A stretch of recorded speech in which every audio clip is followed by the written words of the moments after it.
ఈరోజు మరి దరిద్రం ఏంటంటే ఆ 10 మంది రెడ్లు ఈరోజు ఆంధ్రప్రదేశ్లో ఎవరైతే కొంచెం ఏంటది వ్యాపారాలు చేస్తున్నారో వాళ్ళందరి మీద కొనేసి మొత్తం రాష్ట్రాన్ని దోచేయడానికి రెడీ అవుతున్నారు. ఈరోజు పోలీస్ డిపార్ట్మెంట్ ఫర్మ్గా యాక్ట్ చేస్తుంది. ఈరోజు అన్నీ కూడా బయటకు తీసుకొచ్చాము. సో ఈరోజు సిఐడి వాళ్ళు కూడా దాని మీద ఎంక్వైరీ పెట్టారు. అన్నీ ఎక్కడ మీరు ఎన్ని ట్వీట్లు పెట్టుకుంటే ఆ ట్వీట్లకే పరిమితం అవుతారు. ఏదో రోజు జైలు నుంచి కూడా మీ తరపున ఎవడో ఒకటి బయట ట్వీట్లు పెట్టే పరిస్థితి వస్తుంది. అంతే.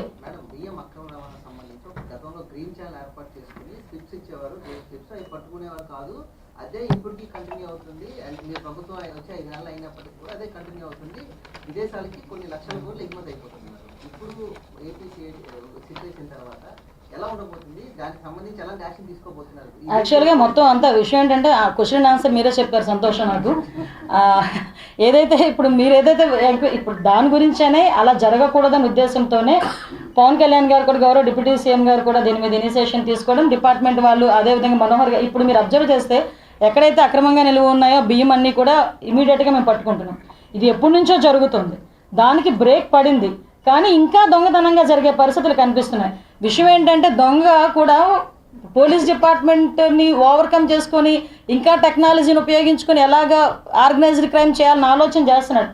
విషయం ఇక్కడ ఇంకొక విషయం, డిపార్ట్మెంట్ వారు ఉండిపోయారు. కొంచెం ఎక్స్ట్రాగా మాట్లాడదామన్నా కూడా నాకు అంటే చీఫ్ మినిస్టర్ హోదాలో ఉండే ఆయనే ఆర్గనైజ్డ్ క్రైమ్ చేసి ప్రోత్సహించినప్పుడు వాళ్ళ తెలివితేటల దగ్గర మేము కూడా ఇలా కూడా చేయొచ్చా, ఇలా కూడా చేస్తారా అని డిపార్ట్మెంట్ ఈరోజు ఆశ్చర్యపోతుంది. సో అటువంటి సిచ్యువేషన్స్ నుంచి మేము కూడా అన్నీ కూడా తెలుసుకుంటున్నాం. ఈరోజు సిఐడి కూడా ఇచ్చారు. ఎట్టి పరిస్థితుల్లోని కూడా బియ్యం ఇంకా అక్రమ రవాణా జరిగే ప్రసక్తి ఉండదు. ఎవరైతే ఇంతవరకు అందులో ఇన్వాల్వ్ అయి ఉన్నారో ప్రతి ఒక్కరికి కూడా వాళ్ళందరి మీద కూడా చర్యలు ఉంటాయి.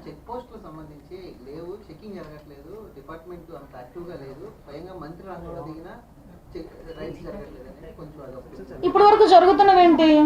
డిపార్ట్మెంట్ ఫర్మ్గా లేకపోతే ఇన్ని రైట్స్ ఎలా జరుగుతాయి? డిపార్ట్మెంట్ ఫర్మ్గా లేకపోతే ఇంత సిఐడి ఇనిషియేషన్ ఎందుకు తీసుకుంటుంది? ఈరోజు డిపార్ట్మెంటే కనుక సరిగా పని చేయకపోతే ఎప్పుడో మూలన పడి ఉన్నప్పుడు మళ్ళీ బయటకు వచ్చి ఎందుకు ట్వీట్లు పెడుతున్నాడు? అది ఒక్కటి చాలా డిపార్ట్మెంట్ ఫర్మ్గా పనిచేస్తుందని చెప్పడానికి. ఇన్ని రోజులు కామ్గా ఉన్నాడు, ఈరోజు బయటకు వచ్చి పవన్ కళ్యాణ్ గారికి మాకు మధ్యలో అగ్గి పెట్టడానికి, లేకపోతే చంద్రబాబు నాయుడు గారి వయసు ఇప్పుడు గుర్తొచ్చిందా? ఆ వయసు గురించి ఎన్ని మాటలు మాట్లాడారో లాస్ట్ 5 years మీకు తెలుసు. చంద్రబాబు నాయుడు గారు ఉంటారా? చంద్రబాబు నాయుడు గారు మళ్ళా చేస్తారా? వయసు అయిపోయింది, ఆరోగ్యం, ఎన్ని కబుర్లు ఆడారండి. ఈరోజు ఆయనకి మళ్ళీ 2.5 గంటల నుంచొని మాట్లాడమనండి. ఆయన్ని ఎవడది మాట్లాడుతున్నాడా? అంటే ఈరోజు మీకు అర్థమవ్వాల్సింది ఏంటంటే కలుగులో ఉన్న ఎలక బయటకు వచ్చి అరుస్తోంది అంటే మా డిపార్ట్మెంట్ కలుగులోంచి బయటికి లాగిందని అర్థమైందా? కాబట్టి ఇప్పుడు డిపార్ట్మెంట్ ఫర్మ్గా పనిచేస్తున్నారు, మీరే చెప్పండి. ఈరోజు ఆ రోజు అనుమానంగా పడి అనవసరంగా మొత్తం డిపార్ట్మెంట్ వాళ్ళందరినీ కూడా అలర్ట్ చేసేసి ఆ రోజు హంగామా సృష్టించింది వాళ్ళు. కంటైనర్లోని ఈరోజు మీకు మీ దగ్గరకు వచ్చిన తర్వాత ఒక పౌడర్ ఇచ్చామనుకోండి, అది ఏ పౌడర్ అని ఇన్వెస్టిగేషన్ చేయడానికి టైం పడుతుంది. అప్పుడు అందరూ కూడా మీరే కాదు, డిపార్ట్మెంట్లో ఉన్న కస్టమ్స్ ఆఫీసర్స్ కూడా మీరందరూ కూడా వెళ్ళారు. అప్పుడు కస్టమ్స్ ఆఫీసర్స్ కూడా ఇది డ్రగ్ అనుకుంటామని చెప్పేసి ఆ రోజు చెప్పారు. ఈరోజు దాని మీద సిబిఐ ఎంక్వైరీ చేసి మేమేం దాన్ని దాయలేదే. ఈరోజు సిబిఐకి చాలా క్లియర్గా చెప్పిన తర్వాత అనౌన్స్ చేశారు కదా, దాని గురించి మేమేం మాట్లాడలేదే. అది ఈరోజు విషయం ఏంటంటే ఎందుకు పుస్తకాలు తడుముకుంటున్నారు?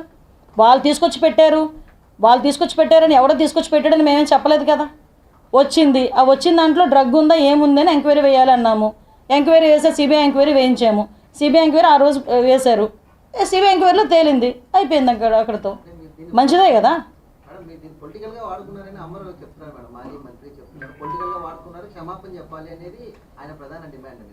ఆయన కోడిగుడ్డుగా వాడాడు పొలిటికల్గా. మీరు కంటైనర్ల గురించి మాట్లాడుతున్నారు.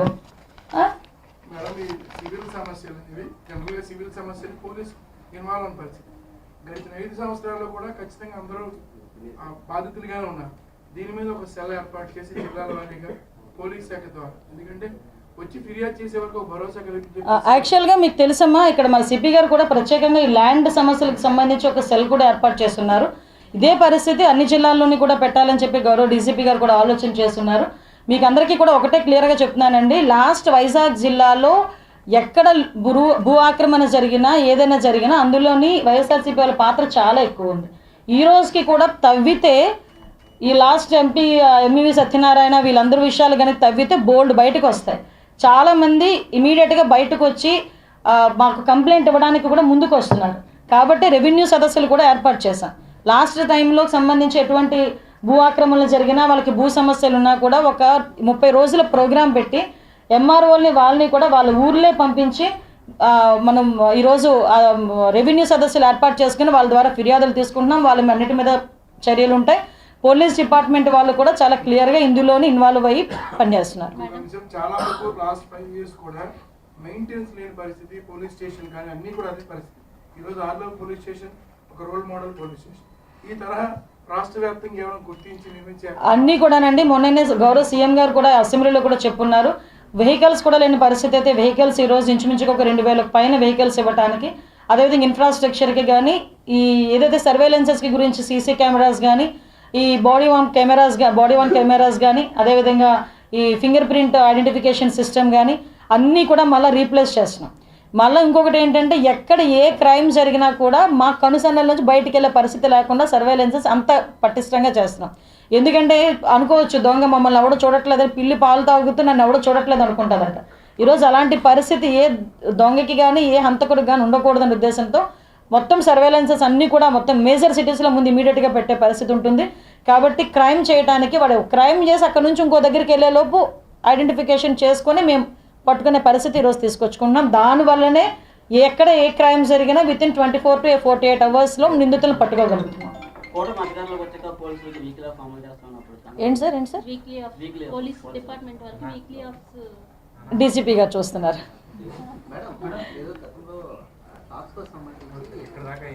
పంట మెయిన్ ట్రాన్స్పోర్టేషన్ వైజాగ్ హబ్గా చేసుకుని మిగతా రాష్ట్రాల వాళ్ళు చేస్తున్నారు అనేది ఇప్పుడు ఏంటి మేడం? దాని మీద ఎలాంటి యాక్షన్ తీసుకోవాలి? ఏమా ఈగలు పెట్టాం ఈ రోజు వరకు.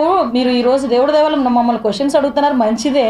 కానీ లాస్ట్ 5 years గాంజా అంత పెరిగిపోయినా నాకు తెలిసి మీలో ఎవరు కూడా క్వశ్చన్ కూడా అడిగిన పరిస్థితి రాలేదు.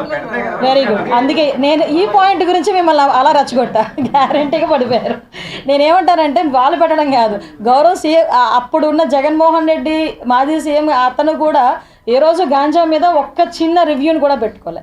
ఈరోజు మేము వచ్చిన దగ్గర నుంచి కూడా గాంజా మీద దృష్టి పెట్టుకొని దాని మీద ఎట్టి పరిస్థితుల్లోని కూడా దాన్ని అనగదొక్కాలని ఈగల్ ఫామ్ చేసుకొని దానికి సెపరేట్ వింగ్ని ఇచ్చారు. ఈరోజు సెపరేట్ వింగ్ ఇచ్చి మెయిన్ మనకి ఆఫీస్ విజయవాడలో ఉన్నా కూడా సబ్ ఆఫీస్ ఇక్కడ విశాఖపట్నంలో పెట్టి ఇక్కడ నుంచి ఆపరేషన్ స్టార్ట్ చేయడానికి ఆల్రెడీ ప్రతి జిల్లాలోని కూడా ఎస్పీస్ అందరూ కూడా దిగిపోయారు, రంగంలోకి దిగారు. అవేర్నెస్ క్యాంప్స్ నిన్ననే మనకి పేరెంట్ టీచర్ మీటింగ్లో కూడా ఒక డ్రగ్స్ వద్దు బ్రో అని ఒక పోస్టర్స్ని కూడా రిలీజ్ చేశాం. మీరు అన్నట్టు ఏదైతే ట్రాన్స్పోర్టేషన్ ఉందో ట్రాన్స్పోర్టేషన్ బ్రేక్ చేయడానికి ఒకటి, అట్ ద సేమ్ టైం ఎక్కడైతే కల్టివేషన్ జరుగుతుందో కల్టివేషన్ ప్లేసెస్ని ఐడెంటిఫై చేయడానికి డ్రోన్స్ని ఉపయోగించే పరిస్థితి ఉంది. డ్రోన్స్ని కూడా పంపించుకొని ఐడెంటిఫికేషన్ చేసుకొని అక్కడికి మళ్ళీ మా డిపార్ట్మెంట్ వాళ్ళు వెళ్ళి అదంతా కూడా డిస్ట్రాయ్ చేయడానికి ఒక ప్రణాళికబద్ధంగా వెళ్తున్నాం. మీ సహకారం కూడా మాకు కంపల్సరీ కావాలి, మీడియా సహకారం కూడా ఇవ్వండి. మేడం సిపి గారి విషయంలో అయితే మటుకి నిజంగా వైజాగ్ నగరంలో అరికట్టిందంటే డ్రగ్స్ విషయంలో entire credit goes to our city. Thank you so much. Not only గంజాయి, మిగతా విషయంలో కూడా మిగతా అన్ని సిపిలు కూడా అందరు సిపిలు కూడా అలా ఉంటే మనం షూర్ ఏముంది అంటే మేము అంటాం కదా, మా పని మేము చేసుకుంటున్నాం, అది వాళ్ళ పనాలు చేస్తున్నారు, ఎవరి పనాలు చేస్తున్నారు. ఇక్కడ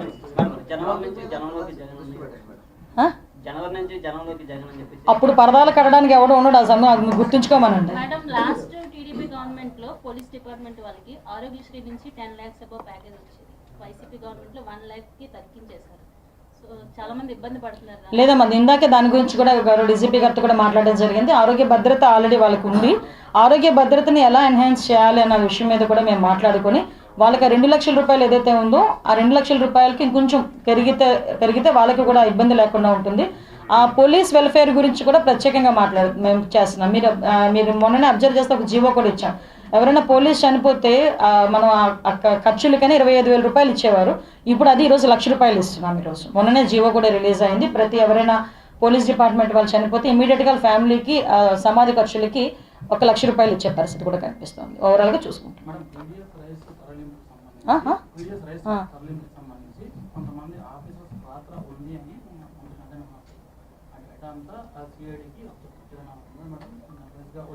విషయం ఏంటంటే ఇప్పుడు సిఐడికి అప్పచెప్పాము, సిఐడి నివేదిక ఇవ్వాలి, అందులో నా ఆఫీసర్స్ ఇన్వాల్వ్ అయ్యారా లేకపోతే ఈ బ్యాచ్ వైసీపీ బ్యాచ్ ఇన్వాల్వ్ అయ్యిందా అవన్నీ కూడా మీకు తేటదల్లంగా సిఐడి ఆఫీసర్స్ కూడా ఒకరోజు ప్రెస్ మీట్ పెట్టి చెప్తారు. అంతవరకు కొంచెం వెయిట్ చేయండి.